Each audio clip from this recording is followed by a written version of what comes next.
which we call the Twilight Zone. Steve Kerr, and you look at Steph and Clay, and even Draymond with his lack of performance. He's at 2 in a row, 7 points for him. The twirling Doncic, melting into the defense. The front Curry strikes. Swing, fly ball, well hit left center. Robert Acuna has home rookie rushing record for the Steelers. Look, he came into this game averaging 3.67 yards per carry. 42nd out of 49 qualified rushers. To begin the third quarter. It has been incredible. Here he comes again. Oh, goodness. And a Greek basketball god. And he was a great guy that teaches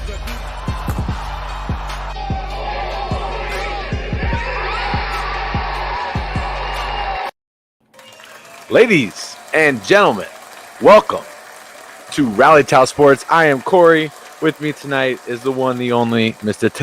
Todd. Got y'all joining us. Todd, it's good to see you. It's been a while. It's been a minute. Been a while since we've been on the pod together. So glad to be able to do it tonight and do it for all you beautiful people out there. Jaden coming in hot, liking the stream off the block. I love it, Jaden. What's up, buddy? Thanks for dropping by. If you are new to the stream, thank you so much for joining us tonight. You can go ahead and check us out on YouTube, subscribe to our channel over there, hit that little bell so you know every single time that we are going live. Thank you so much, everybody that has joined us on Twitter. You can follow us at rally_towel_s. And the block is hot on Twitter, Todd. We have been doing a alternate / throwback helmet bracket, and we're down to the final four now. What is your favorite still left? Yeah.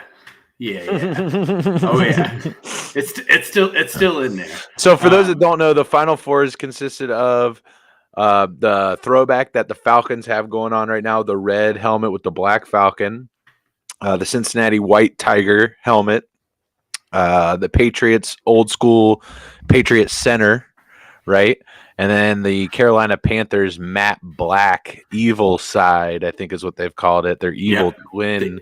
Something like that, dark side helmet. So that Panthers helmet goes hard. It does go hard. It does go fucking hard.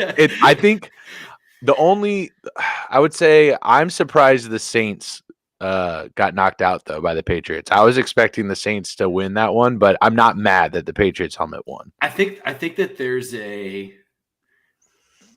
an attachment that people have to the idea that what is old is better when it comes to jerseys, right? There's some exceptions to that. Like, let's take out the, maybe like the pinstripe years of the Pacers.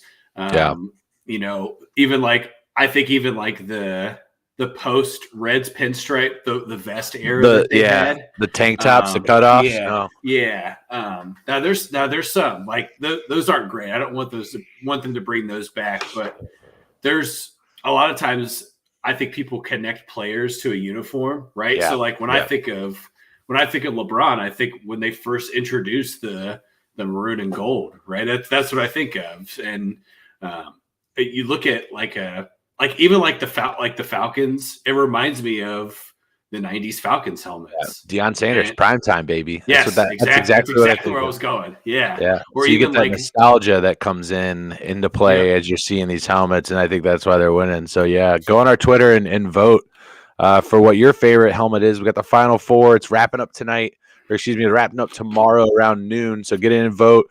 Tweet it out. Let's get some people out there on that poll, and we'll have the final matchup leading into our Thursday show. But a whirlwind in sports over the last couple. We're starting to get sports news.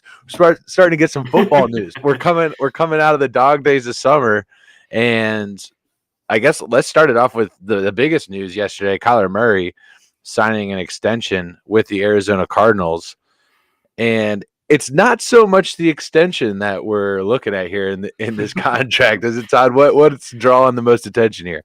Let's talk about the homework clause. Let's talk about. Okay, so I'd like to share my opinion first, and I want to hear what your perspective is of this homework clause, right? And for those of you who don't know what the homework clause is in Kyler Murray's contract, lay it out for him. So there is part of him earning this guaranteed money is that 5 hours a week he has to basically do something called an independent study, right? That's what the NFL refers to this kind of this homework clause that is in Kyler Murray's contract, where he has to spend at a bare minimum 5 hours outside of the normal film time, training time that he is, let's say, on the clock for the Cardinals, right? He has to spend 5 hours a week off the clock. I believe it's 4, but yeah. Or 4. Yeah, 4 or 5 on basically a serviced by the Arizona Cardinals piece of equipment, whether that's an iPad or a laptop or DVD player, whatever it's going to be. And he has to log those hours, and he has to share them week over week with the Cardinals, or he doesn't get some of that guaranteed money that's in his contract. And let me go into the details of that contract real quick before you continue here, Todd. This is a 5-year, $230 million contract, which includes a $29 million signing bonus. Plenty more than half. $160 million of which is guarantees. Average annual salary is going to be $46 million for Kyler Murray this year, going into 2022, still under $1 million, $965. Hard day's work there. Then it goes to $2 million in 2023, and then that's when it kicks in here. We got 2024 hitting that $37 million. 2025, not too bad. 18 mil, 22 mil, 19 mil is the lifetime of that contract. But get back to this homework clause that they have in here for their franchise quarterback. So I'm sure the question that people have when you talk about a homework clause or the independent study part of a contract is, why would the Cardinals do that? Well, great question. Kyler Murray has never been a part of a full camp for the Cardinals in his entirety of his professional career. He has not participated in any voluntary camps. Yeah. He has been late or delayed to every training camp so far in his short career. Yep. And I'm sure if you followed the story at all, he removed himself from the Cardinals on all social media. He took it out of his Instagram bio, his Twitter bio. It was pretty common knowledge that he was in this contract negotiation with the Arizona Cardinals and was very firm on getting this extension. But I think this is the Cardinals saying, okay, well, sure, we can commit to you being our quarterback, but the deal is that you got to get better. Right, you got to get better on the field, not necessarily physically, but mentally. Right, you have to understand the game better because here's the thing about Kyler Murray, and I've talked about him some, and I'm sure we've shared similar opinions on this, but the undersized quarterback is just not the move in the NFL, and the current state of quarterbacks. Right, he's a minority within the starting quarterback role, and I don't know if he hasn't solidified to me that he was the right number 1 overall pick yet. And I see this as the Cardinals saying, like, we got your back to a certain extent, but you got to reciprocate something to show that this investment is worthwhile to us. And I'm interested to hear how you feel about it. Yeah, I mean, Brian, I appreciate you liking the video. Thanks for dropping by. We'll get to your comment here in a second, bud. Anybody else, go ahead and drop a like. Let us know if you're watching. Say hello in the chat. Rob, dropping a like on the stream. What's up, buddy? Thanks for stopping in. What up, Rob? What up, Rob? But no, I mean, listen, there was a lot of stuff to be said about Kyler Murray coming out, like, particularly about his size, right? There was a lot of questions around that and whether or not he's going to be able to fit into the NFL. And I think there's no question when you watch Kyler Murray that he is the most athletic person on the field. There's nobody that really questions that. He is a fantasy god in terms of your fantasy football team, and everybody wants him on their team. He's taken ahead of some running backs in some instances, one of the first quarterbacks off the board in your fantasy football drafts, which are coming up. I'm sure everybody's getting excited for that. But here's the thing, man. We have a rule here at Rally Towel Sports, Todd. We have a rule when it comes to gambling. We're gamblers. We're the generous degenerates. Hashtag generous degenerate. Nick, liking the stream, buddy. What's up, Nick? Hey, Nick. congratulations, man. I don't think I've been able to tell you.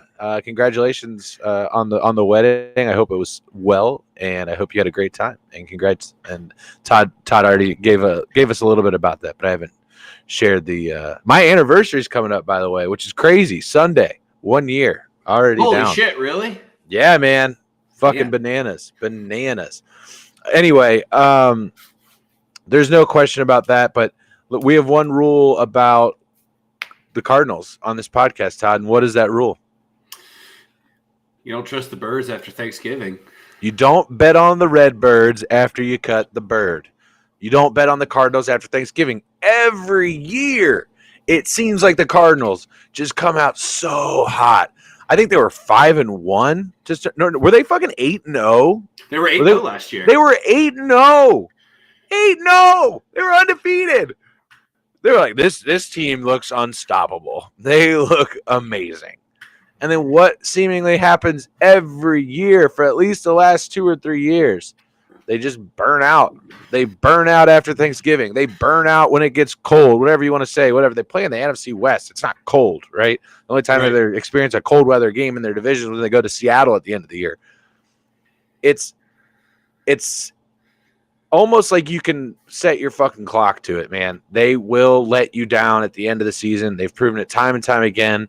And until they prove me wrong, I'm going to live by that when it comes to going to the sports book. So when you look at a team's success and you look at their failure, you look at their shortcomings, you look at their overachievings, you look at how they did for the season, there are two people every single time that get the credit or the blame. That is the head coach, and that is the quarterback. Those are the two people more often than not.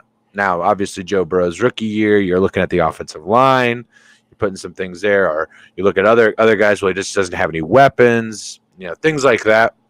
But when it repeatedly happens, there's something wrong in one of those two slots, right? Kyler Murray didn't get a record-setting contract, but he got a really good contract, particularly speaking for what his performance has been over the last few years in terms of the team's success or lack thereof, achieving in the postseason. It's just not there. So I am baffled by this, that it actually has to exist. I think I said in our group chat, other quarterbacks in the league are looking at this clause in the contract and fucking laughing. They're laughing. They know going into a game against the Cardinals, this guy's not prepared. This guy has to have his hand held. We can screw this guy up. That just gave the rest of their division so much confidence. Anybody that got Arizona Cardinals on the schedule this year, that defensive coordinator is sitting there going, we're going to get him. We're going to get him. They just, I at least that's how I would read that, man. I have so much confidence going into that game now because they have to hold their quarterback's hand. Chat, Am I wrong? Chat, are you guys feeling differently about this? Am I just way off the rails here, Todd? That's an interesting perspective of it, and it's one I didn't take into consideration until you mentioned that. Is that you're absolutely right. If you're a defensive coordinator on Tuesday, you're not even sweating it, right? You're not sweating Sunday. I'm sending prostitutes to Phoenix to distract Kyler Murray. That's what I'm doing. Like, I got to get this guy away from his mandatory homeworks, his fucking study tables. That's what I'm doing. Right, because here's the thing. I think most people that work in the professional world, we've all been in you do it for your job, not because you want to, but because you have to. But as a quarterback, I think it's just written into your whole identity as a quarterback, that you spend more time being prepared for any defensive scheme that's going to be thrown at you. Absolutely. And you're right. I mean, if I'm anybody in the NFC West twice a year, I'm like, I'm good. I'm going to pick this dude apart because all he's doing is doing the bare minimum. So, because let's say it is 4 hours, 5 hours, whatever. That's less than an hour a day to prepare for a game where you're preparing with your team, right? But you're not preparing as an individual when you're practicing. So Kyler's taking no time. Well, let me interject there because I do, obviously, when they sit down in the quarterback room throughout the week and they start watching film, all of the film and everything that they're doing is geared towards Kyler. There's nothing that they're doing that's geared towards their backup. They're not watching film in preparation to get their backups ready. They're doing this for Kyler.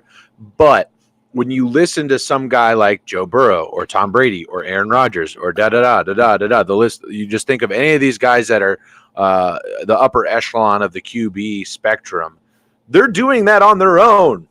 They don't have it written in their contract. They do it because they want to be great. They want to be the best. And I'm not necessarily certain that Kyler has that motor, which is fine. That's fine. Like he's his own person. He can be what he wants to be. But if I'm a fan of the Arizona Cardinals, I'm like, what the fuck? Are you serious, dude? Are you serious? I'm pissed. Here's another question, Todd. Would you want to sign somebody that you have to put that clause in? So to me, if I'm making a business decision, I would say the way that they wrote it in, yeah, because you're taking away, we'll call it guaranteed money. But if I'm as a fan just listening to that, no, you don't want that guy running the field for you, right? And they even had to write in hey, you can't leave this contract to go play baseball for this contract too. Like that's still in the back of their mind. Like, well, this guy could still go play professional baseball, I guess, if he really wanted to. So yeah, let's solidify that by him agreeing to not leave for baseball. But it feels. I think the best way that I can relate to it is they're micromanaging him. Yeah, and usually if someone is micromanaging you, they either are envious of ability or they're scared that you're going to fuck up and they have to hold your hand all the way through it to see it to fruition. And I think it's the latter for Kyler Murray. They're scared that he's going to continue to be not prepared and teams are going to make adjustments, i.e. every year in the second half to what he does, and he's going to fail. And I don't think that a guy or a guy like Kyler Murray, who again, I don't dispute his athletic ability. I mean, you watch him, some of the plays that he creates, that you scratch your head like, how the fuck does he do that? But if I'm a teammate, I'm thinking about it from a teammate perspective now too. Like when you get done and you're grinding it out after practice, you're like, well, shit, this dude just goes home and relaxes, doesn't even think about getting ready for the next game, or doesn't think about a way to get better off the field. Yeah, that part concerns me too. I think, if you're an offensive specialist for the Cardinals, you're concerned about that.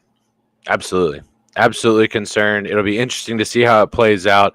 We appreciate everybody dropping in. If you're just joining us tonight, welcome to Rally Towel Sports. We got a fun topic for you kind of coming in here. We wanted to get to Kyler as fast as possible. Brian jumping in saying, I'm currently in Haunted Mansion. I'm assuming he's chilling out at Disney World right now with the family for the 5th time in a row due to storm management because my kids are afraid of the storm. Well, you're not in a bad ride, right? It's not like you're in what's the one where it's like it's a small world. Yeah, you're not listening to that go on and on.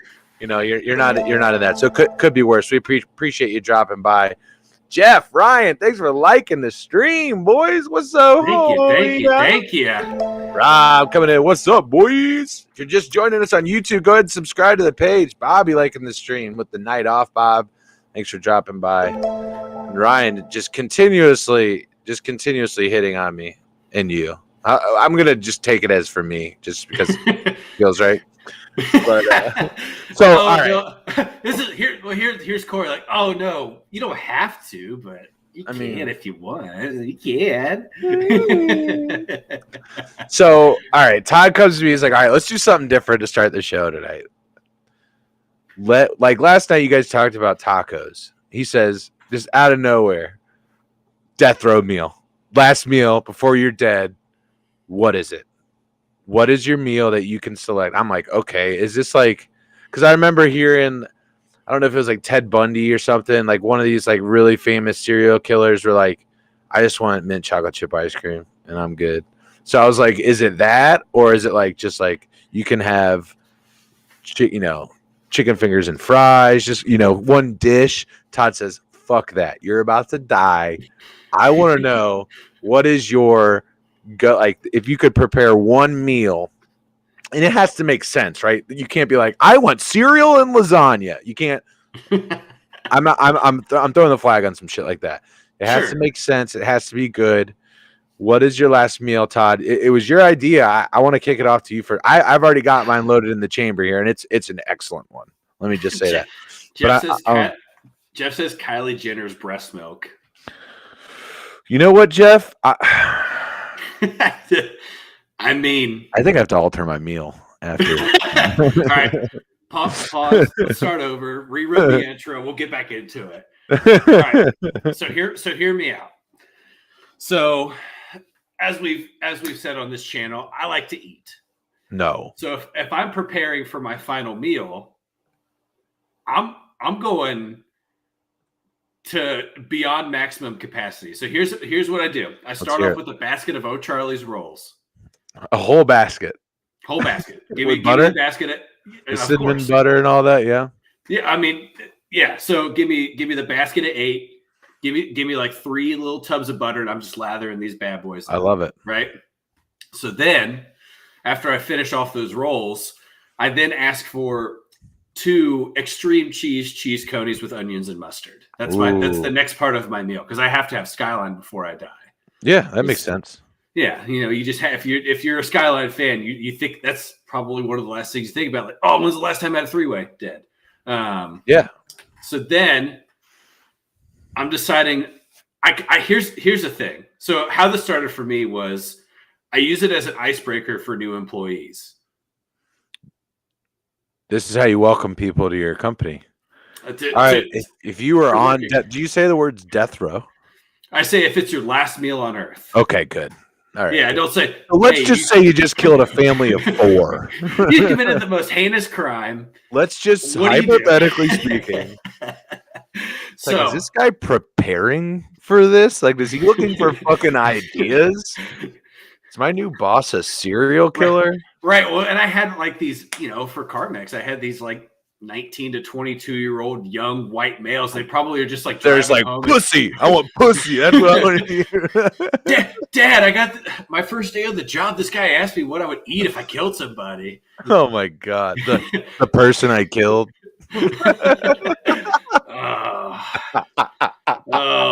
He went straight Jeffrey Dahmer. Yes, I did. Yeah. All right. So I eat the cheesy wieners.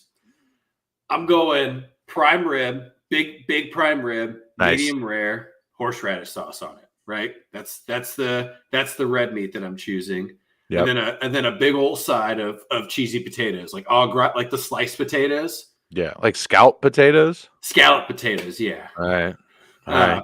Probably, I don't know. I would say 35 Cherry Coke Zeros because that's my favorite non-alcoholic beverage. Because I would stay away from alcohol because I would black out and then I'd forget about my delicious meal. Because I think if you're about to die, you're probably like, I want to enjoy every drink that I can, right? And then I finish all of that with a big slice of red velvet cheesecake from the Cheesecake Factory. It's a good call right there. And then I'm dead. So your meal is delicious. There's nothing on your meal that I'm like, I don't know if I like. They're all fantastic. Would I see that together presented out as a meal? No. So I'm going to dock you points for that, but the meal itself is fantastic. Let me just put that out there. You got Skyline in there. I don't have Skyline in mine. So fantastic job on that. 2 Cincinnati boys. And I don't have Skyline or Graders, actually. I don't have that on my meal. La Rosa's, none of it. Nope.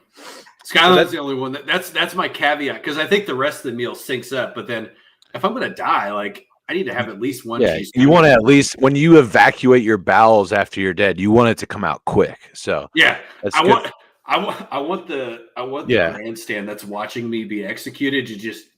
You want them to basically have to be dressed as if they're at a Gallagher performance with the exactly. The ponchos, all of that. It's a Blue Man Group concert. Hopefully to smash some watermelons. The Dave Chappelle sketch is great the show. Only thing. Great Chappelle show reference there. Y'all ready to smash some fruit? Oh my fucking god, that's awesome. Says Todd need. This is from Ryan here. Bobby. This is known. This is a known fact. We are wild. Welcome to the show, ladies. I'm shocked that you and Aaron allow us for Corey to go by ourselves. Yeah, it's amazing. It's amazing. It seems borderline insane, but I'm here for it. Yeah, for the brand. And Ryan with Todd needs at least one loaded wiener before he dies. So it's true. That's what you just said. So he's not. Yeah. It's not wrong. It's not the way I word it, but it's not wrong. This is what we're sipping on tonight, boys and girls. A little Voodoo Ranger Imperial IPA. Let me tell you about this.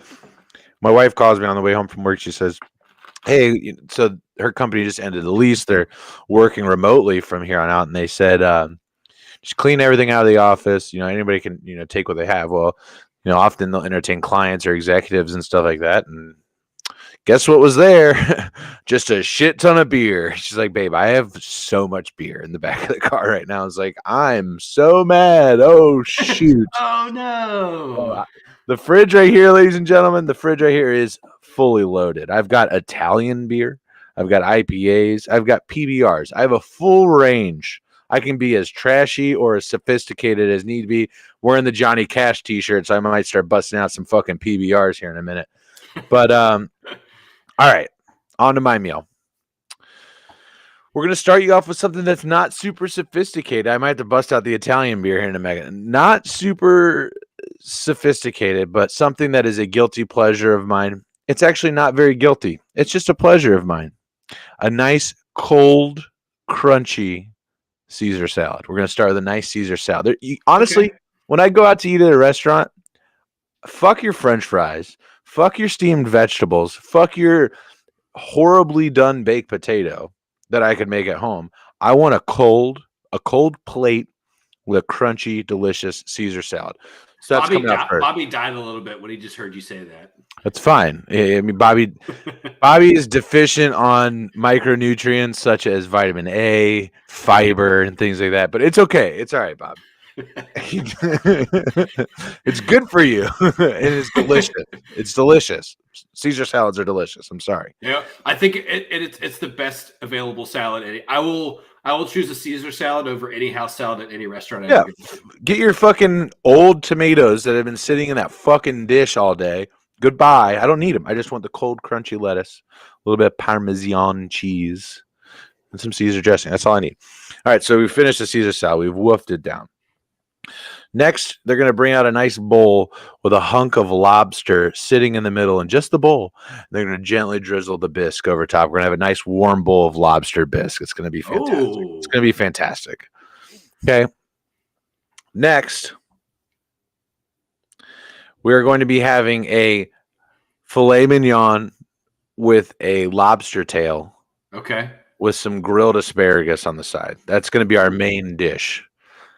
All the while, we are going to be consuming Rheingeist Truth and enjoying that as we work through that. I know you said blackout, but Ryan, I can't get. I've got the tolerance to this point where I could consume Rheingeist.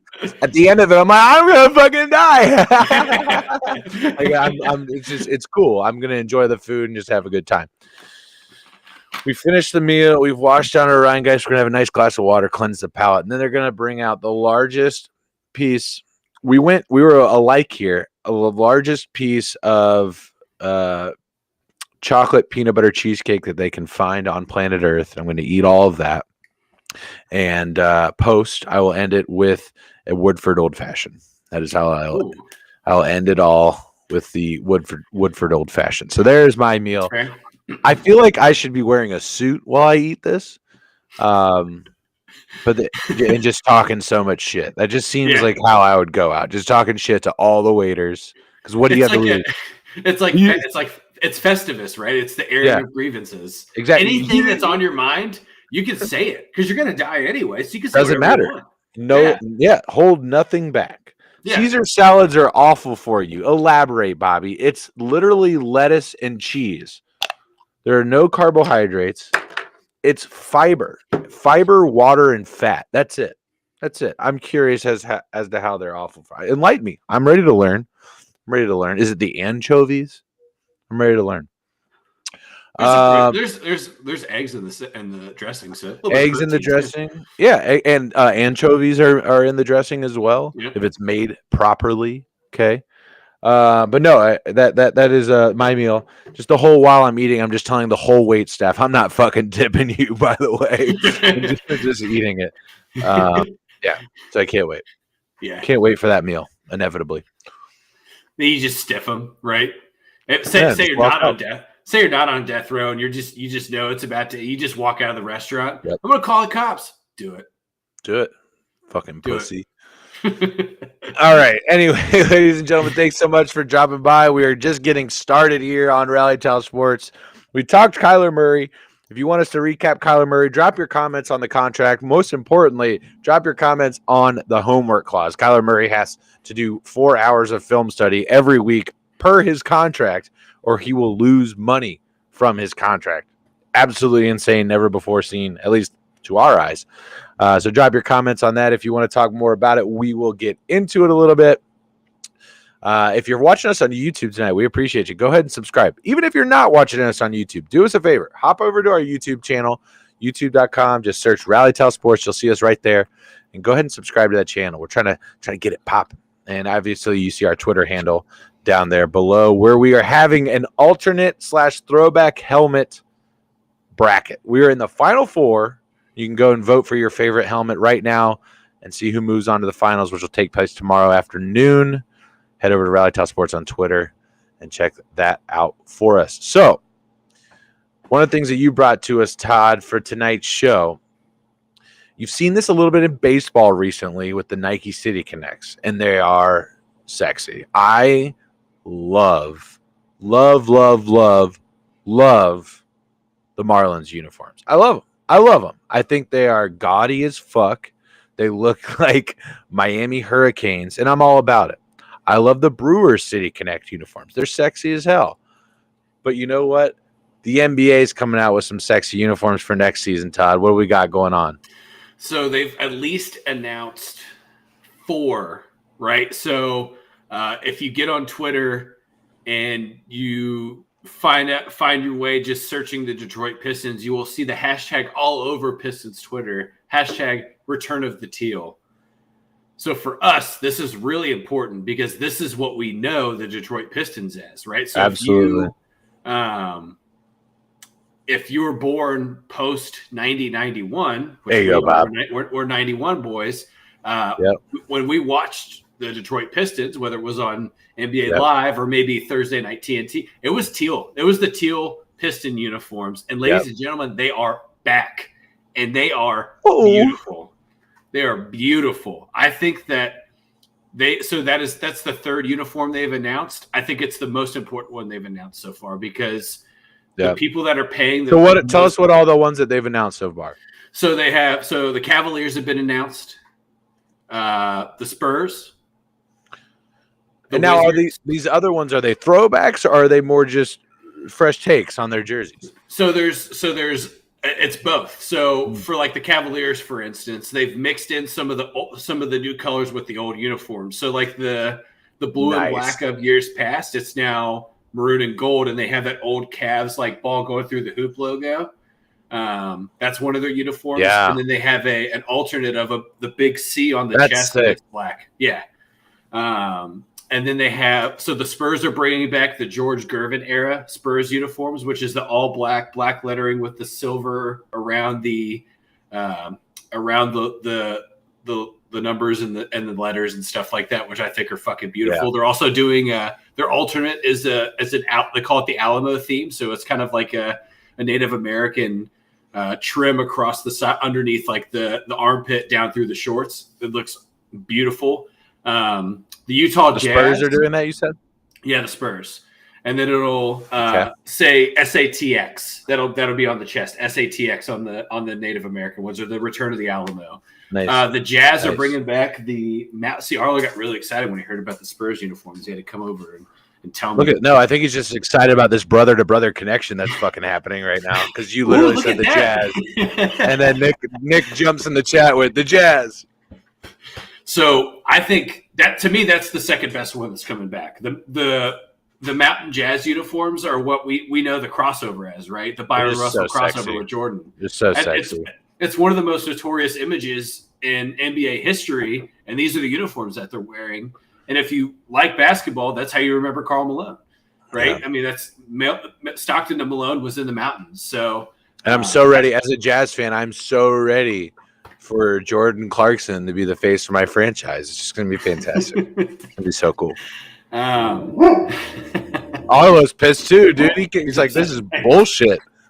It's bullshit. So the Wizards are bringing back a. Hold on, can I just pause right there? Can we all just take a moment to recognize that Todd is apparently fucking Caesar Milan with his dog? And then he's like, "Oh shit! All right, my bad. I'm gonna fucking stop." Nicely done, sir. Nicely done. Thank you. He's a good boy. He's a good boy. So the Wizards are bringing back kind of the late Bullets, early to the Wizards uniform. So they're bringing those back. And I feel like I'm missing one. Bucks. The Bucks are coming out with a jersey. Honestly, that's my favorite. That isn't the Jazz. Okay. I love the Bucks. If you haven't seen it, basically it's just all black, white. I think it's a little bit of purple mix in there too, and just says Bucks right here. But it has antlers coming up the side. So for all you fucking rednecks out there, dude, you're gonna get all over that one. You want to get in the NBA? Milwaukee Bucks are your team, big dog. Yee-haw. So get the big fucking antlers coming up, dude. They're sick. They're fucking dope.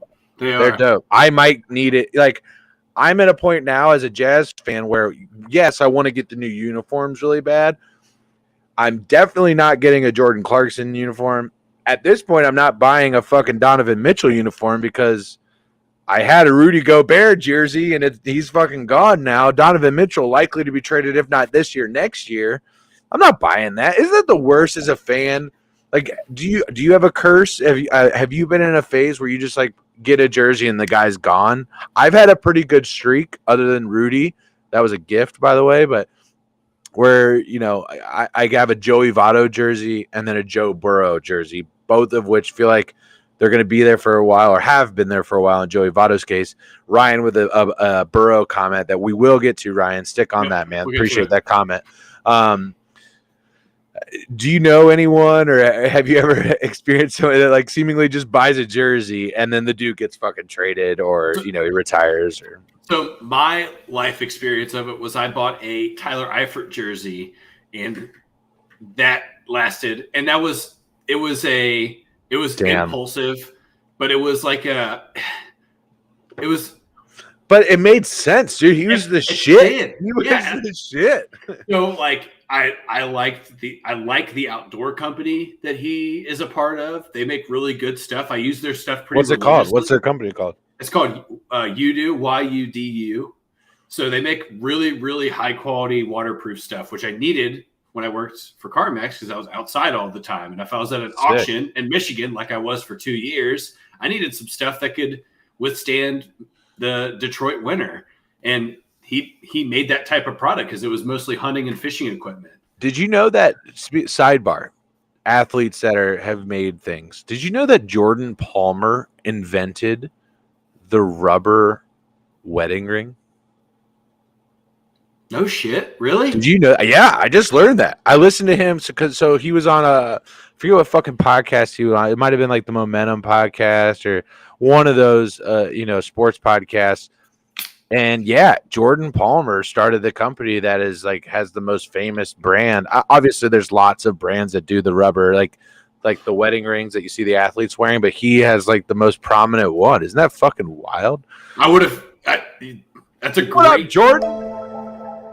So here's the thing. So Jordan made a commitment last night that he may or may not really agree to. So was Jordan sauced in the chat last night? No, he wasn't sauced in the chat, but he whether or not agreed to something, to me, at least in my head, he agreed to something. So were you sauced? No, I was not. So when the Bengals wear the white uniforms on September 29th, Jinx. Jordan will be in the stadium in a full white linen outfit. So we're talking white linen shirt, linen pants, and then some nice maybe sandals or white shoes. He said khakis. I didn't commit to that. That's not in the Wow. agreement. I told him he would sweat through his khakis. It's going to be a mess. Yeah, come on, Jordan. Linens they keep you cool. They stay dry. They breathe. Come on. Yeah, and I got to tell you, if I'm watching when I'm watching that game, I'll spot you from 100 miles away. Not only that, Jordan, you will get on the broadcast. There's a 0% chance you won't be on the national telecast if you show up in full white linen. If I remember, Jordan, from high school, you've got very blonde hair too. It'll be perfect, dude. You'll get out there.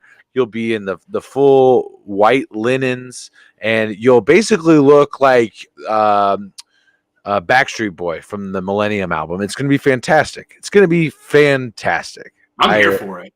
I'm everywhere for it. I'm just. It sounds fantastic. Sounds fantastic. So, what the fuck were we talking? Oh, alternate jerseys. I was. As you were talking, I was like, shit, I lost my thought. I lost where we were. This is what happens. See, y'all that are watching, this is what happens when Corey and I do the podcast together. But here's the thing. The chat is litty titty, and it's absolutely amazing. The dressing ruins the healthy aspect, is what Bobby's talking about. Caesar salads. I'm gonna Google this while we talk about this. While we talk about this next fact here. Comment from Ryan coming in on the chat from Facebook. Ryan, appreciate you, man. Are the Bengals selling stadium rights to pay for Burrow in the future? Todd, you go handle that. I'm gonna do some research here. So I think it's a great question because I think that he is a part of that is true. So the way that I understand what they're trying to do with Paul Brown Stadium is that they are allowing a business venture to put their name on the field, but not necessarily the stadium, right? So Let's say it's a Cincinnati business, right? Let's call it Skyline Chili Field at Paul Brown Stadium. Yeah. Let's talk realistic names. So you're talking Kroger, you're talking Procter & Gamble, you're talking P&G. What are some Procter other? Procter & Gamble and P&G are the same place. I'm sorry, Procter & Gamble and GE. Sorry. Procter & Gamble, General Electric, Kroger, Fifth Third. Those I would think that maybe one just due to the fact that they're very close, like DHL would be another one because they have a hub here in Cincinnati. Go on. I'm sorry. So those are the main players in my head, my stupid fucking head, at least right now. So I think that part of that. So Burrow is a part of that, but there is a greater whole to all of them allowing a business venture to attach themselves to Paul Brown Stadium because look at the situation that the Bears are in currently with Soldier Field, right? Mm. So the Bears have been playing at Soldier Field. They're damn near close to breaking ground in a suburb outside of Chicago at Arlington Heights because they have not gotten jack shit from the city of Chicago to play in Soldier Field. And now the mayor of Chicago is panicking and creating this $2.2 billion proposal to expand the stadium. Which, let me be very clear, there are very few teams that play within their city limits. The Chiefs don't play in Kansas City, ladies and gentlemen. They play out in bumfuck, about 20 minutes outside of the city. It'd be like if the Bengals played in Mason. It would be a similar comparison, right? Or like Lebanon or something like that, or like Milford or Glen Estee or something like that. Like that's the similar. It's fucking the middle of nowhere, right? The Royals play there too, I should mention. Yeah. And then on the other side of that, there's only 3 teams really that don't have naming rights for their stadium: the Bears and the Bengals, which we've just talked about, and the other one, the Green Bay Packers, Lambeau Field. Yep. Right. So part of the answer is yes, but to me, this creates an even larger opportunity for the Bengals to expand on some of these business beneficial contracts like the Joe Mixon contract, right? So when they extend Joe Burrow, they can give him a fair amount of money, but they can also I'm sorry to cut you off there. When you say a beneficial Joe Mixon contract, I think I know what you're talking about. But for the listeners and viewers, tell me, what do you mean by a beneficial contract? So it's incentivized, right? It's incentivized for Joe Mixon to perform very well over the duration of the contract rather than more guaranteed money, right? So let's say Corey signs a $10 million deal, but he's guaranteed $950,000 of it, and then the rest of it is built on, hey, when you have to rush for 100 yards for 3 games. You have to score at least X amount of touchdowns. You have to make the playoffs. Yeah. Things like that. So it allows the Bengals to not necessarily have to kind of get into the weeds on kind of doing these like finicky contracts. For a guy like Joe Burrow, you could guarantee him more money. For a guy like Jamar Chase and T. Higgins, you could guarantee those guys more money. And now I'm not saying that this gives them an open checkbook, right? There's no business that just has an open checkbook that you can do whatever you want, but it gives them the opportunity to have some additional expendable income. Yeah.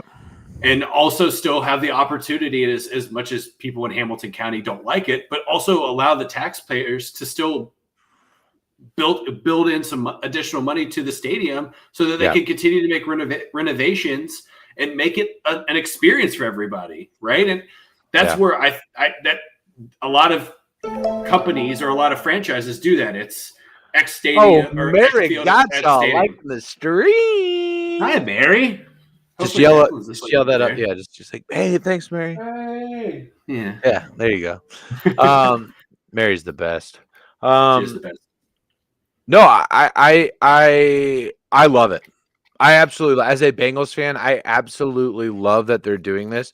The one thing that stands out to me that they're doing this is just proving the point that the cap is not real, right? Because selling the rights does nothing to impact the salary cap. You still have a fixed amount of money that you can spend. All that it does is it puts more money into the franchise and generates more flexibility to do things like signing bonuses, which don't hit the salary cap, right? There's certain portions of it that hit, but all in all, the whole entire thing doesn't hit the salary cap. And so if they can structure deals in a way that are cash heavy outside of what the salary cap does, they understand as a team that they are in a window. And you hear Mike Brown talking about this. I'm sorry to sidebar it here away from the Burrow conversation, Ryan, but Mike Brown was very adamant about, look, they were talking about Jesse Bates. They asked Mike Brown when training camp started about the Jesse Bates extension, and Jesse Bates wasn't at training camp today. Let me just point that out. But they asked him about that, and he said, look, we've got guys that we need to sign, like Joe Burrow and like Jamar Chase and like T. Higgins and Tyler Boyd. These are guys that we have to make sure we put money in their pockets. And he said that he's very confident that Jesse Bates will be there this year to play for the Bengals, and that they're going to get another shot at it at the end of this season to come to a deal. And honestly, I think the Bengals are betting on themselves that Jesse Bates is going to have a similar year to last year, where most of the season it's okay, and then at the end he just is kind of exploding. right. Which is fine. If they win a Super Bowl, it's fine. Yeah, cool, whatever. Yeah, you won the Super Bowl. Great. We accomplished the pinnacle. But really, the thing that is getting me most excited about this as a Bengals fan is that they are ready to spend. They're getting ready to spend money on the things that will keep the franchise successful. They understand from a front office perspective what they have right now in Burrow, in Chase, in Higgins, that those three at least, right? And obviously Joe Mix is under contract now. Tyler Boyd is under contract right now. They understand what they have, and they're preparing for the future. They understand that quarterbacks and wide receivers win Super Bowls. Safeties don't necessarily do that. And I'm okay with that. I love Jesse Bates. I have fucking pounded the table for Jesse Bates on this podcast so many times. I would rather make sure I can sign Joe Burrow, T. Higgins, and Jamar Chase every time. Sure. Every single time. If you're a business that's invested in winning, you've already said you put your money where what gets you to the finish line, right? Yeah. A stronger free safety doesn't get you to the finish line. Now it certainly helps, and I think I don't want to downplay what Jesse Bates is to the locker room. I mean, Joe Burrow's made that very clear. He's very important to the Bengals locker room currently. He's a veteran leader that's similar to Tyler Boyd, has been through the muck that was the Bengals less than 5 years ago. There's only one other guy that on that defense that is in that case, and that's Sam Hubbard. And here's the thing, though. Somebody else can be that. Somebody else can fill that role, right? Yeah. There can be other – and the only reason – I don't want to say that.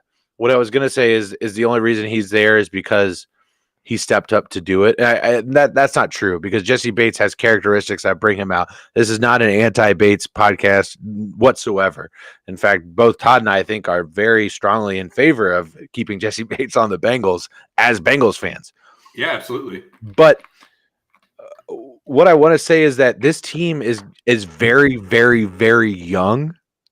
And if Jesse Bates is not there, that creates a void of leadership that will allow another to rise. Jesse Bates is in that position because of how long he's been with that team. And because he's a leader, right? When he's not there, there will be someone else that will be that glue or that adhesive that brings that team, that defense, that locker room, whatever, together, right? So, I hope they get it done, but I think the Bengals are preparing to have a very expensive offense, and I'm very okay with that. I'm okay with paying and drafting offense and signing defense. You know what I mean? Yeah, and here's the thing: is that you said, and I agree. There's some good young pieces to that. I mean, a guy like Logan Wilson can very easily step into that leadership role for the Bengals on the defensive side of the ball. Say if Jesse Bates does not come back, right? It's a young guy that works hard on the field, even as expendable as linebackers have become based on athleticism on the defensive side of the ball. They're still commanding a lot of the defense, right? They're still doing a lot of the vocal part, right? And even a guy like Trey Hendrickson and BJ Hill, right? You signed BJ Hill to a deal. Those are guys that are gonna do what is in their best interest to help the Bengals win. Right. And and you're right. There's always somebody that is waiting for their moment to step up and be the guy on the ball. Right. Yeah. It's the nature of life. And, for me, I love Jesse Bates. And him in the playoffs was exceptional. But you've already said it. During the regular season, it was just okay. He didn't play incredible the whole entire year, but it's important to have a piece like that. And for the Bengals for them to make a decision on Jesse Bates, it's going to require a good deliberation for them to kind of explain what I think for him, it's an all cards on the table, right? You have to figure out a way to make him understand that he's valuable to the franchise, but at the end of the day, business is business. And on both wide sides. Receivers. Yeah. And wide receivers and quarterbacks win the Super Bowl. Cooper Kupp and Matt Stafford won the Super Bowl. It wasn't Jalen Ramsey. It wasn't who's a corner, who's a more valuable, right? When you look at the higher echelon, it's like edge rushers and corners, right? Right. The echelon of defenses and where you're going to spend your money. Jalen Ramsey got fucking burnt. He gave up 185 fucking yards in the Super Bowl, and they still won, right? Right? So it's wide receivers and quarterbacks, man. That is, and I'm okay with admitting that fact. And to Jordan made a comment. Didn't the Bengals draft the safety? Yep, they sure did. Daxton Hill out of Michigan, who was at least mocked to go in the top 15, fell to 31 for the Cincinnati Bengals, and they took him. And today, actually, I saw on a video that they had the Bengals playing Dax Hill in a linebacker position. That's interesting. So what I'm thinking is they've seen his athleticism. They've seen what he's done out at the University of Michigan, being all over the place. Ted Henry coming in with a like. What's up, Ted? What up, Ted? Hey, Ted. So they've seen all his athleticism all over the field, and they're just going to throw him all over the place.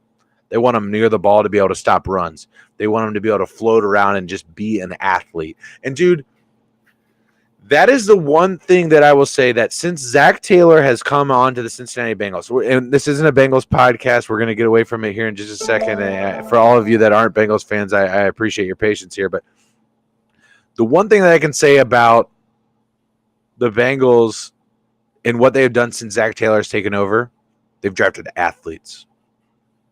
Athletes. Guys that are athletic that can do multiple things. When you look at Logan Wilson, third-round draft pick out of Wyoming, the guy's an athlete. He can make plays. You look at his interceptions to start the season last year. I think he had like 5 picks last year or something like that. He's all over the place, right? Jumping around, making plays. Look at T. Higgins. He's just an athlete. It wasn't a very hard decision to take T. Higgins at 33 overall, but they took T. Higgins and look at what he's doing. But just look at the guys that they're drafting, and they're all just athletic as fuck, and I love it. Look at the guys they're bringing in on defense and free agency. They're just athletic, man. Guys that make plays. That's what you want on your team. I mean, shit, and they draft. What's the edge rusher's name from Florida that they drafted? God damn it, Carter. Last name's Carter. Yeah, it is Zach Carter. Zach Carter. Thank you. 6'5", 290 pounds, and is an animal, right? But if you're just you look at the Bengals like, well, they have plenty of edge rushers, but that's a guy that is an impactful player immediately for the Bengals, right? Even if he's a third down guy, or if he's a guy that gives Sam Hubbard a break, he's still tough to defend. Even the Bengals going out and drafting Cordell Don't forget Joseph Asai. Don't forget Joe. Don't forget him. We haven't even seen him yet. I mean, yes. I'm so excited. All right. We got to get away from the Bengals a little bit. We're carried on a little bit too much. Jordan coming with a comment here. Jordan is being an exemplary. What's the word I'm looking for? Exemplary. Thank you, Todd. See, together we think of everything.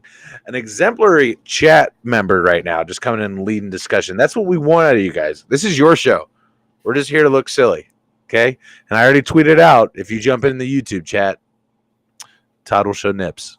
Just I tweeted it out, Todd. Sorry. I don't know what to tell you. Jordan, what's up with Detroit, Corey? Is that QB going to perform? Talking about Jared Goff?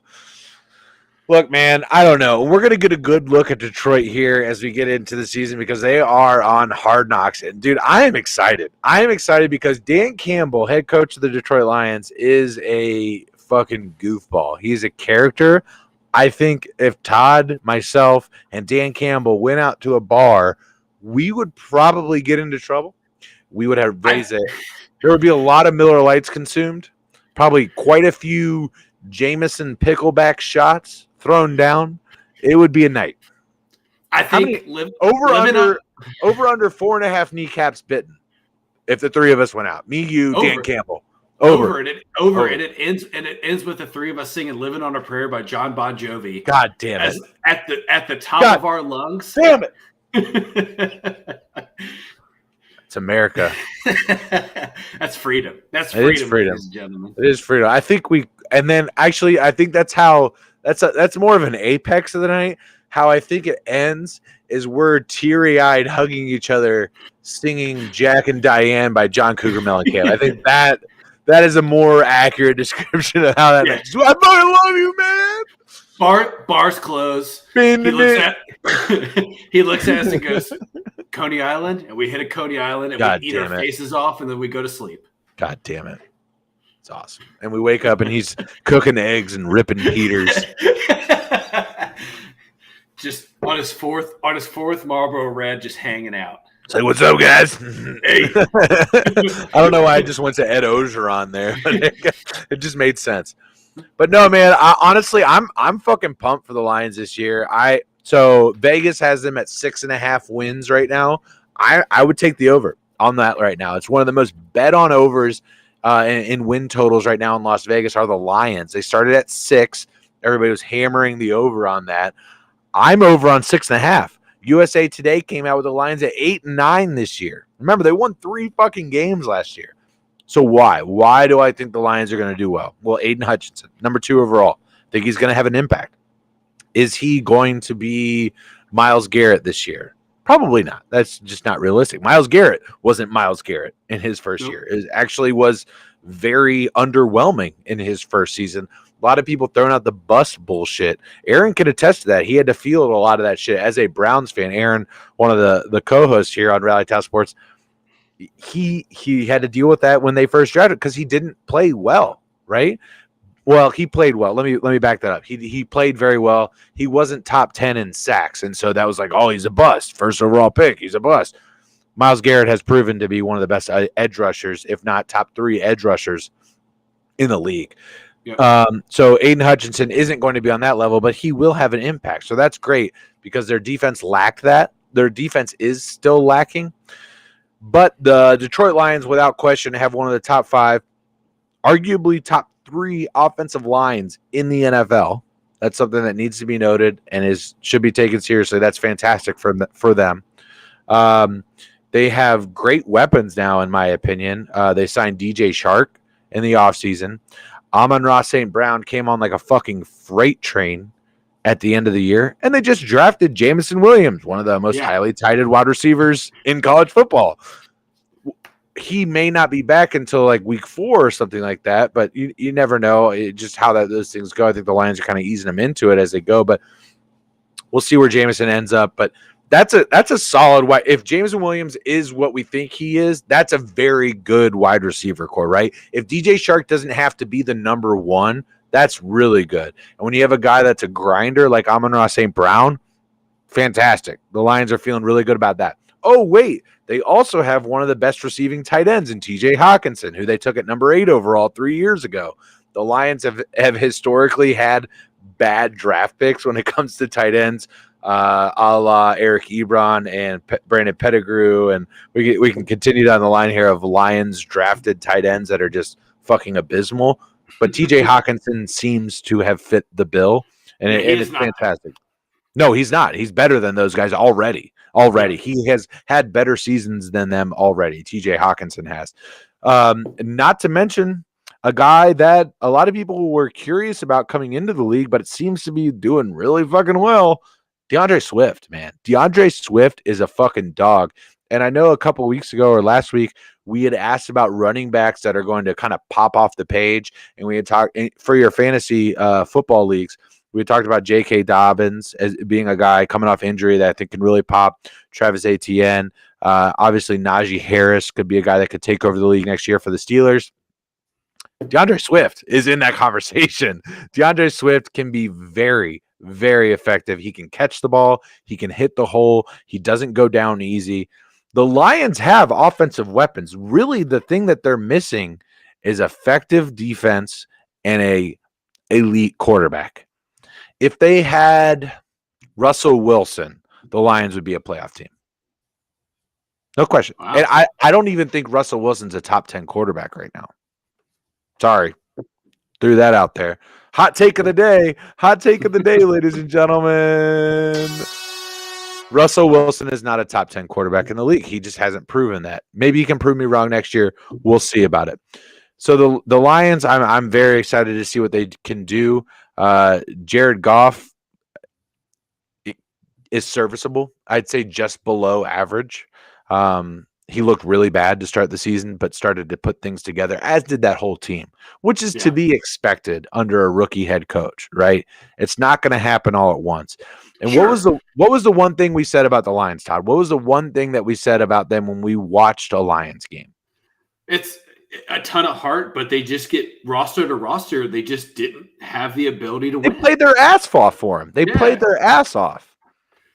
And Jordan asked if Dan Campbell's a coach that cried during a press conference. Yeah. Yes, because he was so passionate about how much work as a team that they put in together. He's a psychopath. He's full batshit crazy, but I just think that I don't. Here's the thing. Oh boy, I'll do it for you, Todd. There you go. Thank you. I was getting ready. I was even. I know.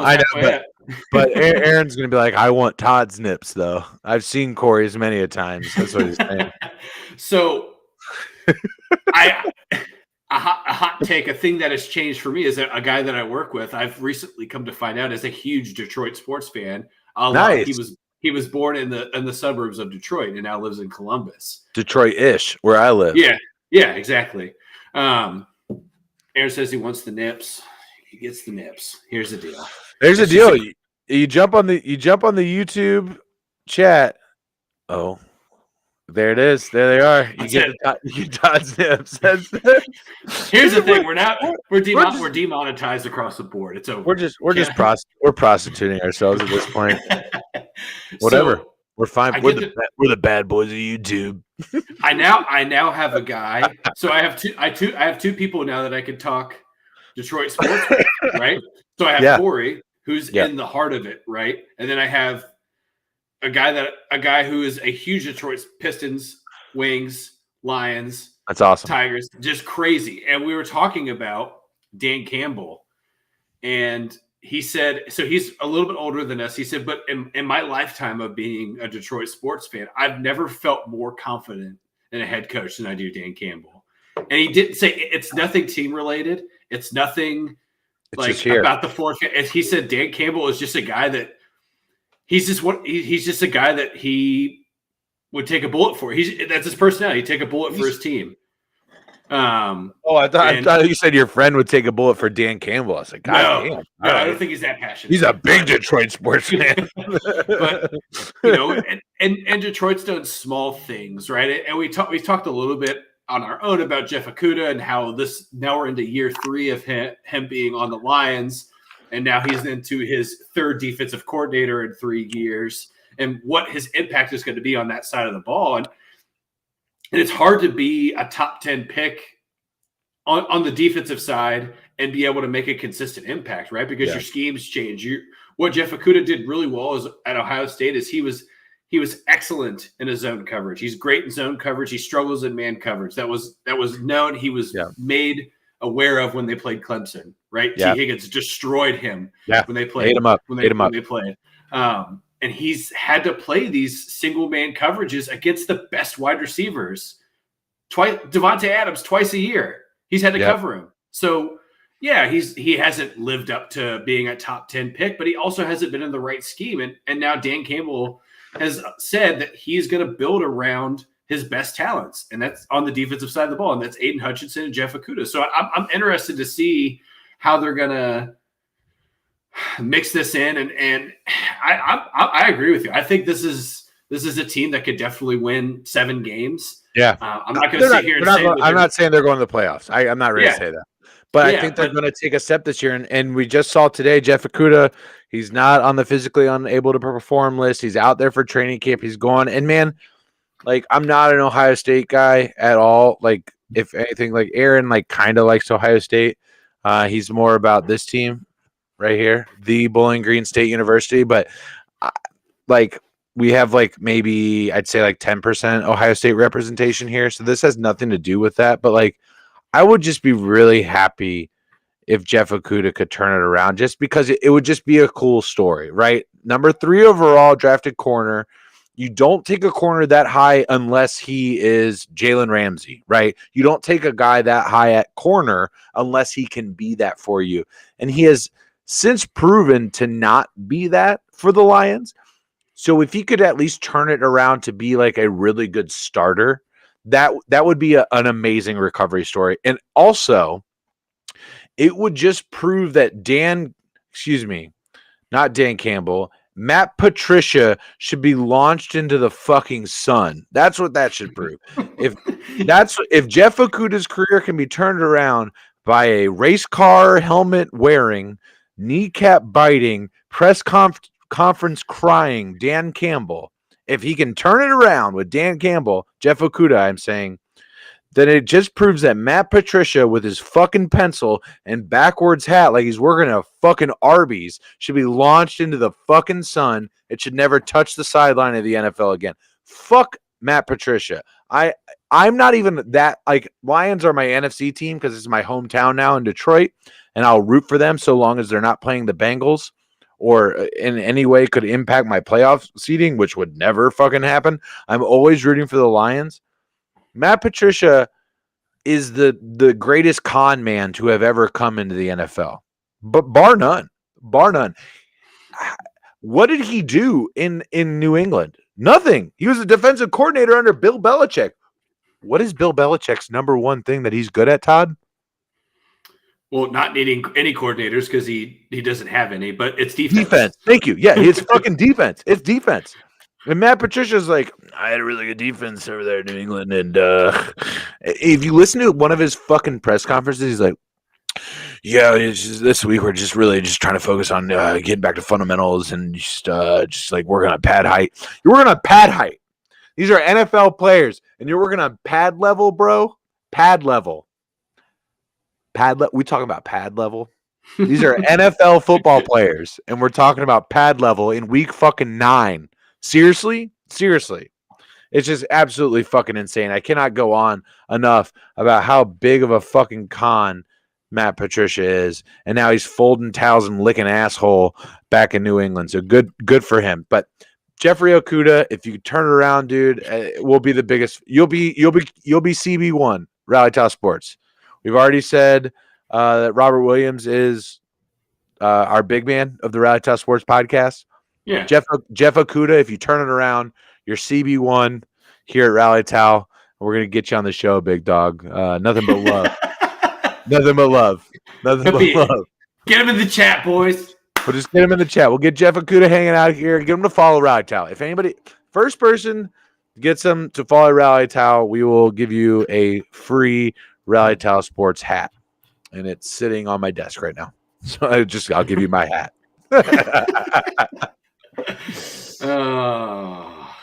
Fantastic. So let's see. Let's kind of get to some of the comments here. Aaron with a good comment here. How many losing seasons before that player's coach, quote unquote, mantra gets old and falls on deaf ears? Let's find out after. Let's see what Matt Rule does this year. We'll find out. No, and Matt Rule has been a head coach for how long, Todd? This is year 3, right? This is year 3, right? This is year 2 for Dan Campbell. I was saying this after year 2 for Zach Taylor. I had a bar for Zach Taylor to meet last year. I had a bar of improvement. That's what I needed to see out of Zach Taylor and the Bengals. They won how many games the first year? 2. Then 2. They won 4 games the next year, right? Then went on to win, was it 10 last year? 10-7? 10. Mm-hmm. Yeah, they won 10-7. So I had a bar going into last year of 7, or I think it was 7 or 8 wins, one of the two. If you don't win that many games, you should be fired. You should be fired. That was I knew what we had in Joe Burrow. I knew that this team had the talent. That wasn't an issue. If Zach Taylor didn't perform to that level, he should have been fired. And I still believe that that's true. I'm not saying that happens this year. If the Bengals regress this year and go, you don't fire a coach 1 year removed from a Super Bowl. Just, if they have a bad year, that this is not what you do, right? Dan Campbell, on the other hand, you just need to see improvement, right? You need to see that the team is improving. The Lions set the bar pretty fucking low last year at 3 wins. I would say if the Lions don't win at least 6 games, I would be ready to fire him after the next season if we don't see more improvement again, right? That Dan Campbell's only had 1 year under his belt. So I think 3 seasons, to answer Aaron's question, is kind of what we're looking for. Matt Rule also inherited an absolutely monstrosity of a fucking dumpster fire in Detroit. Don't get me back on Matt Patricia. Don't get me back on Matt Patricia. I'm just saying as a whole, even outside of Patricia's front office, it was chaos. Dude, fucking Sheila Ford-Ham walked out on at Calvin Johnson's Hall of Fame ceremony at Ford Field. The owner of the team walks out on the field, and everybody's just boo. They all know that she's there to promote Calvin Johnson's induction into the Hall of Fame. Just fucking dogging her. And she's all right. And then it's like, all right, Calvin Johnson, come on. And Calvin comes out and the fucking whole stadium loses their goddamn mind because dome pops off. Megatron. But I'd say 3 seasons. After the 3rd season, if you're not seeing a trajectory of improvement, you go. What do you think? I agree with you. I agree with you. We've mutually agreed before that the 3-year mark is the do or die for NFL head coaches. I mean, you said it at the very beginning of this podcast too, that the blame goes to either the quarterback or the head coach. After year 3, it usually falls on the head coach. He gets fired. New coach comes in, and then we kind of go through the same rotation again, right? It's the mantra of the NFL currently.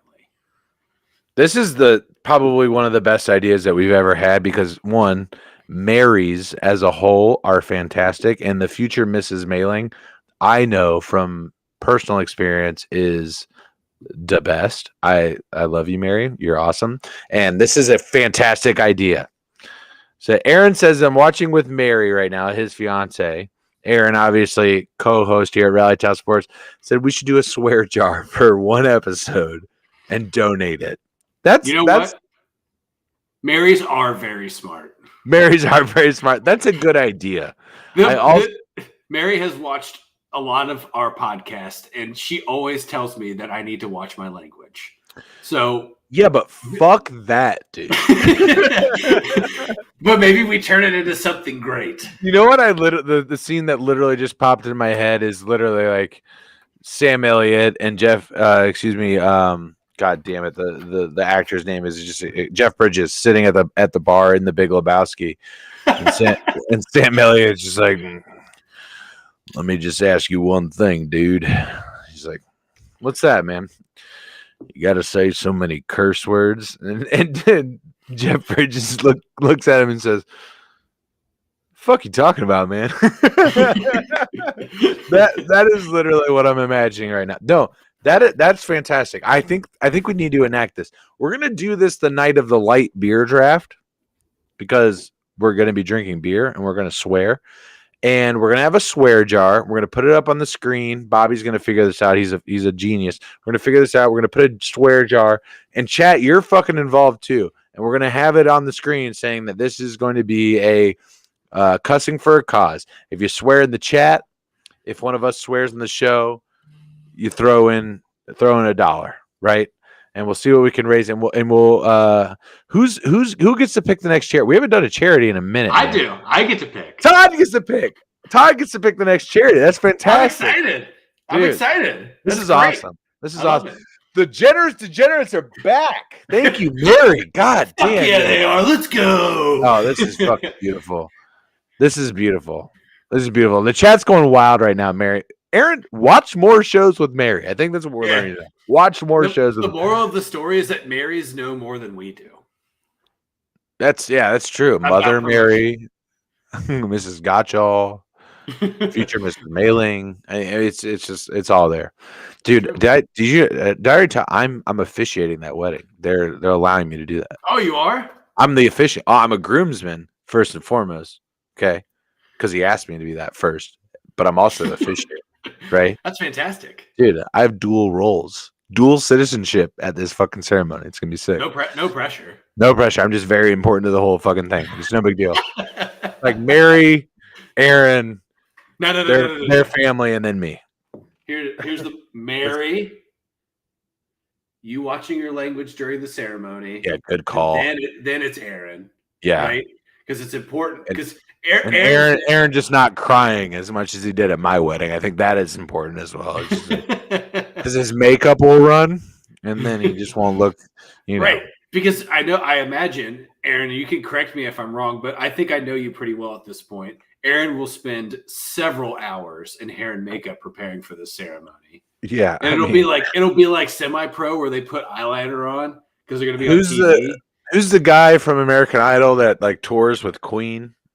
Adam Lambert. Yeah, he's gonna look like that. Yeah. Perfect. Aaron, there's nothing wrong with being a crier. For anybody that was at my wedding, I sobbed like a fucking baby when Mary walked down the aisle. Dude, you know what? I thought I was because I like at my stepsister's wedding, like when I saw her walking down the aisle, I was like, yep. And like ever since like we've had the girls, the father-daughter dance, I just can't even watch it anymore. So I'm just like, I'm just a fucking I'm a pile of tears.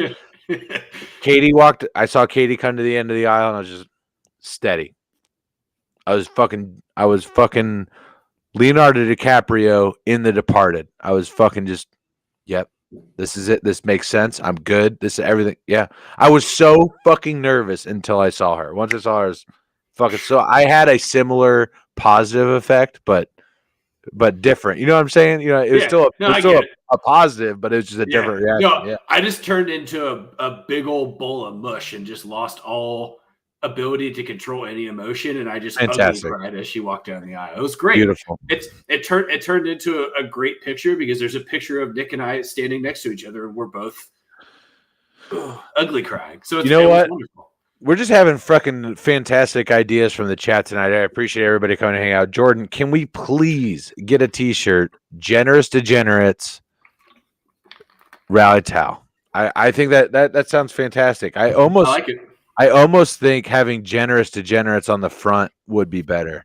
Because then we're like, what the fuck is that? And then they're like, oh, Rally Towel Sports, coolest podcast in the history of the world. That sounds fucking sweet. Yeah. It's I think that's a fucking great idea. The chat is beautiful. Thank you, idea. Thank you for the idea, Jordan. It's beautiful. All right, let's get a little bit back to sports here. It says Jordan with another comment. It's sad how much some coaches just sound like shitty managers trying to explain why they shouldn't be fired.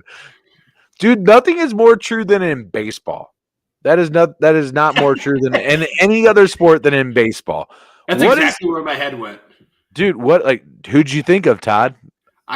So actually the first person I thought of was Gabe Kapler. Okay. Gabe Kapler is a complete You know exactly who I thought of. It's David Bell. Yeah, it's David Bell. It's like David Bell, like if he's a sales manager, just going into a meeting like every quarter, just making up reasons for why his numbers are down. He never makes a chart because it's always declining. Right? At the same time, here's basically what happened. David Bell was given all the tools and resources to be successful, and then they weren't. Well, he was given almost all the tools and be successful, except for like one key thing, like internet access or something like that. And then he wasn't successful.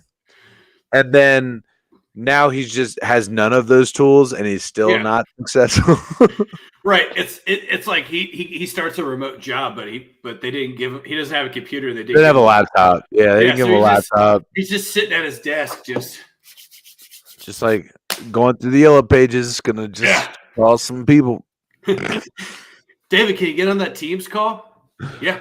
Yeah. Right. What team? That's a beautiful window into the real world, and I think that we laugh, but there's some truth to that. Right? Absolutely. You look at a guy like David Bell, right? Where 3 years ago, all stars aligned in the offseason, and you grab 2 all-stars as starting pitchers, and then you sign a guy who was the comeback player of the year 2 years prior, and you have the best eye in baseball on your roster, right? So thank you, Jordan. Dude. That's really perfect. good. Perfect. We laugh because you've used it 100 times in your life. Oh, didn't see that one. Oh, didn't see that one. Actually, I saw it. I just didn't care. It's sitting in your task. It's in your task manager, but you just keep pushing it off. It's going off day by day. Now what I think of that scene from Forgetting Sarah Marshall where Jonah Hill comes up to Russell Brand. He's like, "Did you listen to my demo? Did you get it? Did you get it? Did you get it?" He's like, "Yes, I was going to listen to that, but then I continued on living with my life." It's like a horrible British accent, but that was just something like that. Dude, is exactly it. Yeah, I didn't see that. Sorry, but it's a good perspective of what we see from the Reds currently as a whole, right? Like you put all the tools together.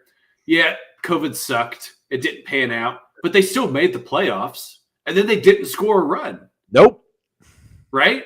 So cool. They got outdueled by a rookie who had made less than 10 starts going into the playoffs, and a guy in his third year. So as a Reds fan, you're a little sour, and you start thinking like, well, maybe there is some managerial issues there. Yeah, absolutely. And then David Bell completely has lost all edge that he ever had. And I don't know if you remember when they first hired him, the dude was getting ejected all the time supporting. Yeah, him. It was awesome. And I love that. He doesn't do that. He doesn't do that anymore. He doesn't give a fuck. That's why. Right. Because he's the lowest paid manager, and they're in last place. So who cares? Yeah, who gives a fuck? He should be. Interesting thing that I had heard on a broadcast. Barry Larkin in the booth on the TV broadcast, as he often does. Barry Larkin, great TV broadcast analyst. Obviously, my favorite Reds player of all time, number 11, shortstop, 30 for 30. First to do it as a shortstop. Love Barry Larkin. He's the man. He had said, I would sign Kyle Farmer to a long-term deal and I would put a C on his chest. Your thoughts? That's a clubhouse move, right? There's nothing about Kyle Farmer's game that makes him a statistical captain. Right. That is purely a clubhouse thing. And Yep. to me, that just shows that he's probably the last piece of glue that's hanging on to keeping the Reds together outside of a full Or Tyler Stevenson. Yeah, and he's hurt again. He's hurt right? Like, again. Yeah. It sucks because the Reds win when he plays, and it's so frustrating. And here's the thing: if Barry Larkin's saying that, he clearly has an inside perspective of things that we don't get to see. Guys, I said this 2 years ago that Barry Larkin was going to be named manager of the Reds, and no one wants that to happen. Let me be very clear: nobody wants that to happen. But go on. But there's clearly something there that we don't see it. And again, Kyle Farmer is not a guy he's not an all-star, right? Nope, he's not. But he's solid glove. Yeah, he's the most consistent piece of the puzzle that the Reds have had over this kind of build up to the huge decline, right? Yeah, and we're going to see in the next 3 days even more of a decline, right? Because Brandon Drury is going to be gone. Tyler Mahle is going to be gone. Luis Castillo is going to be gone. Like, you have to prepare as a Reds fan that these things are going to happen. Dude, because Brandon Drury is such a fucking – I love Brandon Drury. I love him. He's a lunch pail guy, right? That's what makes you love him. He can play fucking anywhere. You can put him anywhere in the field, and he will do well. He will do well, except for shortstop, pretty much, right? He can play first if you really needed to, right? That's like probably one of the least athletic positions in the field is first base. He can play there. He's got a solid glove. You're already comfortable with that. He can play second. He can play third, and he can play anywhere in the outfield. You're fine with him. And he's got a fucking redwood for a bat, man. The dude just jacks. I love Brandon. Best acquisition I've ever made in fantasy baseball, by bar none. I got him for $1. To be in brown and yellow because he very likely ends up on the Padres. That's where I see him landing. So we'll get it. We'll get into MLB free agency here as this podcast goes on. We're already at an hour and a half. We got plenty more to talk about. It's fantastic. We might have to take a break here in a minute because I kind of got a tinkle. But here's the thing, ladies and gentlemen. The Reds are going to trade Luis Castillo. It's going to happen. It's absolutely going to happen. They're going to be trading a lot of pieces here as we approach the deadline. Just prepare for it because the Reds of the early 2000s, they're back. They're back. They're going to be really, really, really, really, really bad. That's my opinion. Other than that, in terms of the captain, there's one guy that I would put that C on. It's not Kyle Farmer. Shift it a little bit to the other side. The Gator. NL Rookie of the Year. This dude just fucking plays ball, man. He's one of the best young players in baseball, in my opinion, is Jonathan India. If you want to hang your hat on somebody, that's who you do it on. You don't do it on Kyle Farmer. You just don't. You hang it on the young, exciting guy. You place him in a leadership position, and you give him the ability to accelerate your team. You build around a guy like Jonathan India, in my opinion. He's like obvious. Let me be very clear. I'm not saying that they're going to have the same careers, but it's like a Derek Jeter style of thing. It's a young guy that comes in at a shortstop position that has a bat and a glove. You can build around that, right? And I was very surprised to hear Barry Larkin say that, being a shortstop when you have a guy at Jonathan India who at the University of Florida played shortstop, and we kicked them to second base only out of necessity, right? Jonathan India is more of a guy that you can build around, and I would be almost disheartened to see them hang their hats on a guy like Kyle Farmer. And to tie it to another sport, your buddy at work would get this. It's like when the Red Wings named Dylan Larkin captain. Dylan Larkin is like a second or third line starting center. And I know this is going over a lot of people's head right now because I'm talking hockey right now, but Detroit Red Wings named Dylan Larkin the captain of their team after not having a captain, almost out of necessity. They needed a captain for their team. Obviously, captain is more important in hockey. You actually get a C on your sweater, or an alternate captain gets the A. Dylan Larkin was named captain. He's been there. He was their first-round draft pick a long time. He's here from Waterford, which is literally 5 minutes down the road from where I live. He's a Detroit boy, went to the University of Michigan, all of these things, right? He's just not that good. And that's the same. He's good, but he's not that good, right? And that's what I see when I see Kyle Farmer. And when I hear a comment like that, I'm just, come the fuck on, Barry. You're better than that. But we're on to baseball. And the biggest topic in baseball that's coming out tonight, or in the last 8 hours, Mike Trout's rear. Todd, tell us about that. So it's not necessarily the derriere per se, but it is his back. It is his back. So Mike Trout was diagnosed with a pretty unique or rare back condition by the Angels team doctor. I'm going to try to look up what it's called, but it has a very long name. Here we go. Let's see it, Todd. And if you don't know who Mike Trout is, I can't help you at this point. As Todd looks this, I can't help you. And I blame baseball. Really, I blame baseball. If you're watching this podcast and you don't know who Mike Trout is, I blame Major League Baseball. In their inability to market their play. Todd, if I look this up faster than you, we're gonna have issues. What it's called? Here we go. It's called Castro. Yep, just do it. Just commit. Castrovertebral dysfunction. There you go. Miss Wilson will be proud. Oh God, I forgot about her. So basically, it's a consistent, non-repairable inflammation in your back. So for the rest of his life, he's going to have to deal with this back pain that exists in his T5, right? So somewhere kind of in the square of your back. Yeah. So let's put that into perspective. He swings a bat, or he has a 162 game season. That's 600 at bats. He's swinging at least 2 times per AB, right? On average. Batting practice. Plus batting practice. I mean, that you're looking at 2,000 swing. Oh, by the way, he's a center fielder, so he's going to have to climb the wall. He's going to have to make some. Yeah, he's going to have to throw. Torque and he has to throw the ball 300 feet, 200 feet. Yeah. This is a lifetime thing for him. And now the easy thing to say is, all right, well, just DH. Do steroids. Oh no, sorry. Go ahead. So they have the best DH in baseball. They have Shohei Ohtani. Yeah.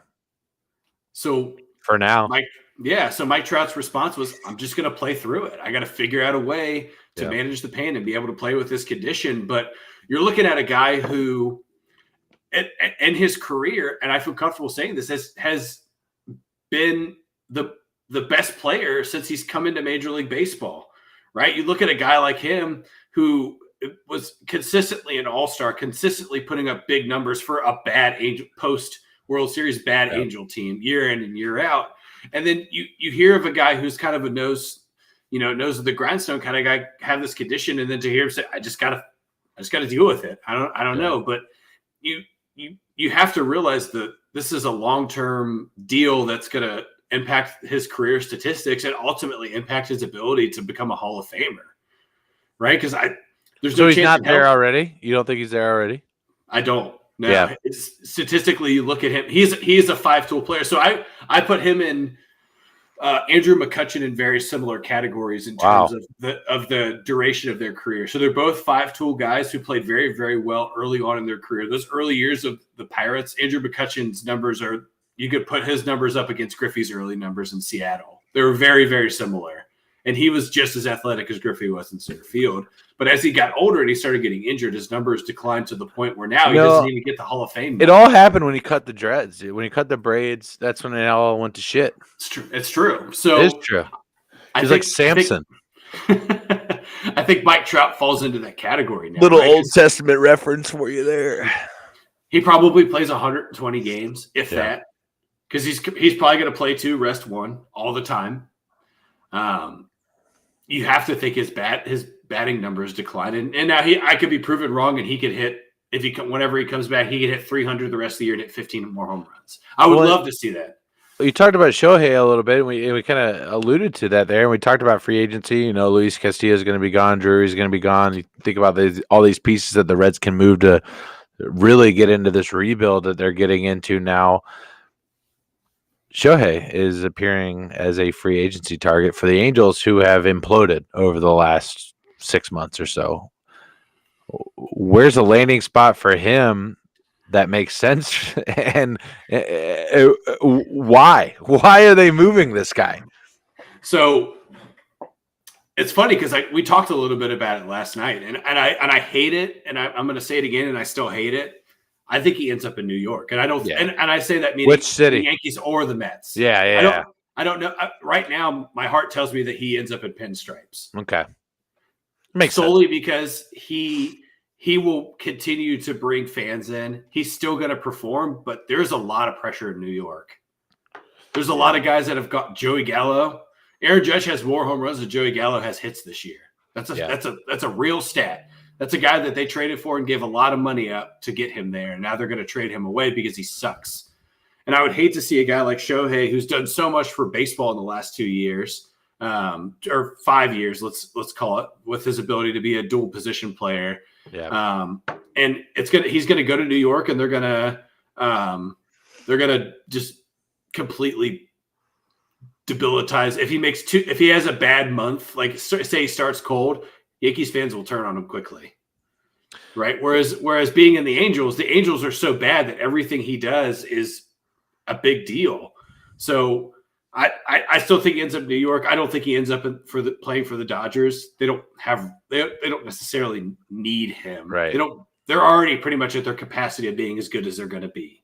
Yeah. Because they already have somebody waiting to replace Clayton Kershaw and Dustin May. So it doesn't make sense for them to do that. But he's going to have to go somewhere where they could pay him that ridiculous, probably $45 million a year contract that he deserves, honestly, for doing what he can do for a team and being an effective pitcher and an outfielder and a bat, right? And the main piece of that for Reds fans, Luis Castillo, the two teams that we're hearing that are in the mix for Luis Castillo, the Yankees are one of those.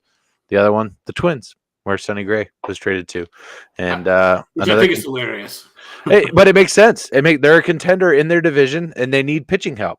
They have health issues in the pitching rotation, and it just makes a lot of sense. Mm-hmm. So, yeah, makes a lot of sense. But, ladies and gentlemen, we have an exciting announcement for you that you're going to be seeing on Twitter here soon. This Wednesday show will be something that's going to be simulcasted out to the masses. We are teaming up with the Mafia Sports Network. Going forward, this Wednesday show will be Dingers, Dunks, and Drives. Triple D moving forward.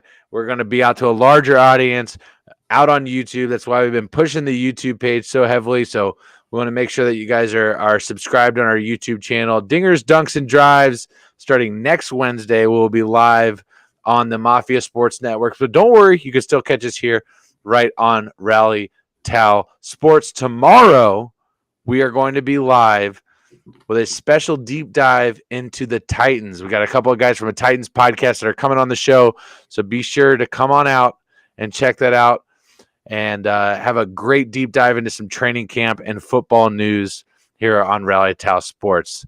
That is going to do it for us tonight. For Todd, I am Corey. Thank you so much, and we will see you tomorrow night at 8:30.